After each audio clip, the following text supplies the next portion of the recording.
ខ្ញុំឃើញនៅក្រោមកម្រាលនោះភៀវនោះគេខ្លាចទៅជាក្រពើបាត់ទៅហើយហ៎ក្រពើហ៎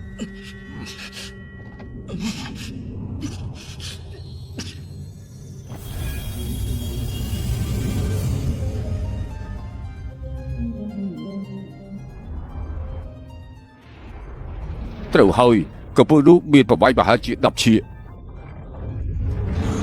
គាត់តែវាវត្តកតុយអុកហើយដល់កៅអីខ្ចាត់ខ្ចាយអស់រលីង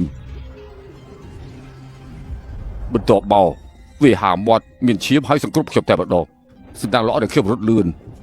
ឮសូរសម្លេងក្រឹបទ្វារត្រូវវាខាប់អស់ពាក់កណ្ដាលសំខាន់គឺវាសម្រុកចូលទៅបន្ទប់ទល់មុខនោះបំភ័យភៀវនៅក្នុងបន្ទប់នោះរត់អស់រលីងបន្ទាប់មកវាក៏លូតតាបង្អួចចូលទៅក្រោមហើយចូលទៅក្នុងទឹកបាត់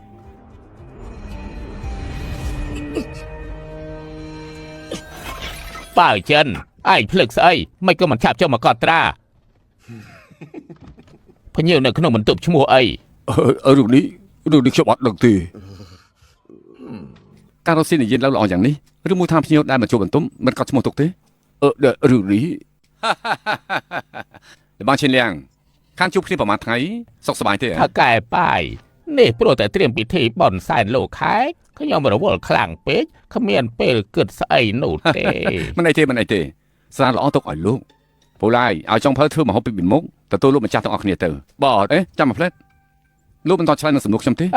ដល់វេនឯងលោកមាត់ពីកាល់អ្វីគួរកត់ហើយនៅមិនអីទេ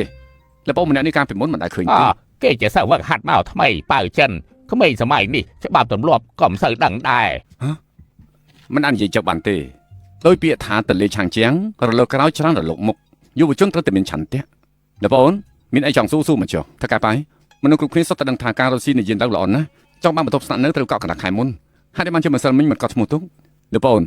កន្លែងរបស់យើងគឺទៀមស្រាមិនមែនសំណាក់មន្ត្រីពួកឯងទេ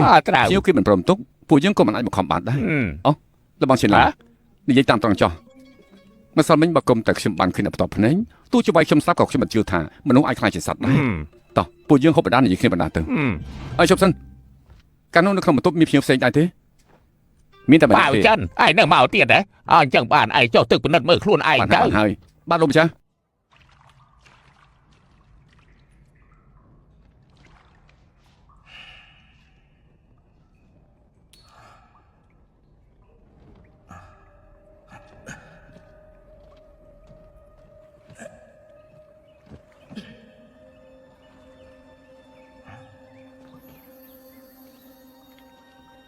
នេះគឺ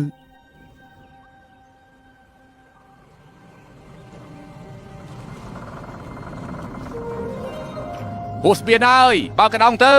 អត់លឺកដង